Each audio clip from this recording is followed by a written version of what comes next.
Melon Journey. When I heard that title, it brought a wash of teenage nostalgia over me, but then I found out it wasn't about wolves, but instead monochromatic furries, which kind of ruined the mood, not gonna lie. But I know a good few of you have been excited about this every time I've brought it up in the Let's Get Physical video series, so here I am talking about melons, just not in the way YouTube allows me to.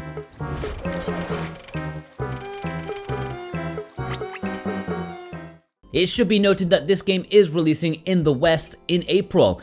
It's out in Japan right now, both digitally and physically, in English, but the Western release is digital only, at least that's been announced, and you're going to be waiting a short while for it.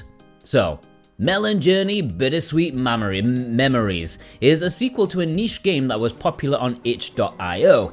It was made in a week 10 years ago, and it was quite short. But this is the sequel. Instead of taking a week, this has taken years, probably because they actually wanted to make it longer than 30 minutes. They wanted a proper game. If you can call it a game, there's not much gameplay here. This is an experience that's heavy on the narrative, bundled in with light exploration. So it is all about the story. You are Honeydew, a girl. She's not actually a rabbit, but her work uniform commands that she wears bunny ears. No, she doesn't work for Playboy, she works in a melon factory, which is ironically the nickname of Playboy, at least for me. Anyways, melons are banned. That's right, melons are not allowed in Hog City, and most of all, melons are not allowed to be eaten. Not even a cheeky nibble. Disaster. One of Honeydew's friends, Cantaloupe, has gone missing and she wants to find him. Now I know what you're thinking. Is every character in this game named after a melon? No, but prepare to meet Kitten Princess, Strong Dog, and all manner of deviant art dreams. But this is a cute game that tries to tell a mildly serious story about corruption, conspiracy, criminal organizations, but oh, the policemen are hedgehogs. Honeydew gets caught up in all of this, and her friends try to find out what's going on in this weird town. It's nice, humorous, makes light of kidnapping and blackmail, which is, cool by me. It's short and climaxes into a bit of a Scooby-Doo episode, which, that's harmless. The gameplay involves, well, not much. You just walk around. You walk until you find the next character you need to talk to. Really, that's it. You get items and stuff, but you don't need to use them since the game automatically does that for you. You just need to be in the right place. It's incredibly hands-off, and it's rarely difficult to find where you need to go next. The town and other small locations are small. There are loads of characters to talk with, but you'll not be troubled to find the one you really need. The main story is very linear, and just sit back and enjoy the story develop and the funny dialogue. There are side quests to help a handful of your friends, and you can go out of your way to try and figure out what they need if you want to. But again, it's not much of a hassle as long as you find them. I didn't do all of them, so I don't know if there's like a better ending if you do everything, but I'm pretty sure the ending credits will be different at least. There's not that much to say about it. Is it enjoyable? Yeah, it is. Not exceptional, just decent, interesting time for an afternoon. Don't expect any kind of action. I know you're all looking for some melon action, but not like this.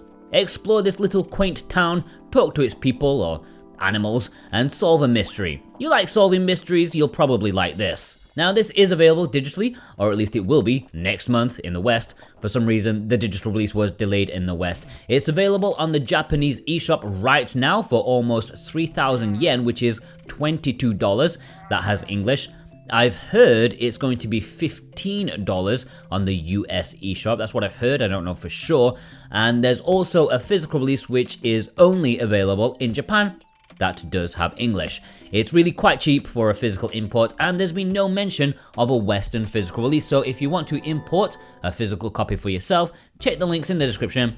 That's where you'll find it, and also support SwitchWatch at the same time. Plus, you can get 5% off if you click our link and use the discount code SWTV23. Although that's going to run out at the end of this month, so be sure to be subscribed and check out the latest Let's Get Physical video every Monday for the latest code updates. In terms of that physical edition, there is a standard version as well as a collector's edition which includes a soundtrack CD alongside a download version of that, a sticker set, and a Game Boy cartridge of the original game, like a real Game Boy game. Sadly, that Game Boy game is in Japanese only, but it's cool nonetheless. I think Limited Run are selling the English version of that Game Boy game separately. Will it be worth the price? Maybe. I think the digital release of $15 is just about pushing it, but you guys know me and digital. If it's the physical price, then there's no worries, since, you can just sell it if you need it. You probably keep your money.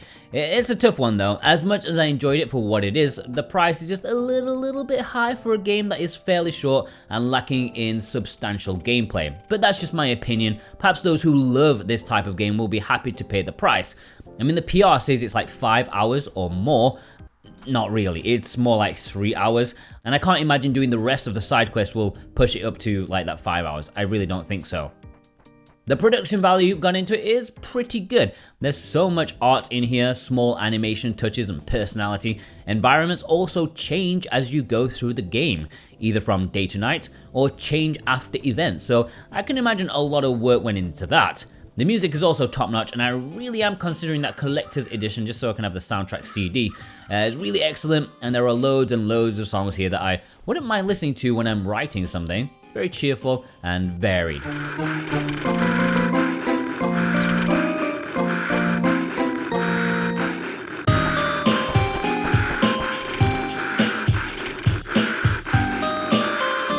I do have a warning that there are some small technical issues. Maybe these will be ironed out for the Western release in April, but the version I played crashed twice, and considering this game does not have an autosave feature, yeah, you're going to want to save quite often.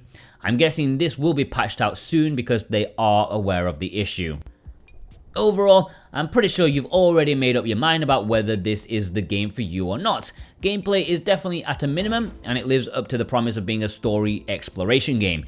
If you thought the trailer wasn't giving you much to work with, well, that's because there wasn't much to give, aside from the super chill vibe, cute characters, and mildly amusing concept that's probably trying to get all analogous on us before delving straight into Scooby-Doo. I do think it's worth playing if you need something cozy to cuddle up with for, a weekend, but perhaps wait for a little bit of a sale first, especially digitally. It's a 3-hour story, a 7 out of 10.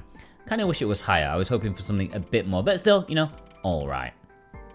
Thanks for watching. If you watched all the way through, please leave me a juicy pair of melons in the comments. I would appreciate that. If you want to pick this up physically, consider using the links in the description. I would definitely appreciate that as well. And check out some of our other stuff. We got a lot of good things for you. Every Monday, I tell you all of the physical releases coming to the Nintendo Switch. This game featured in the last episode. Every week, we also have some juicy digital bargains, and I'm sure Juan and James will fit this into there whenever it goes on sale, okay? Yes, enjoy!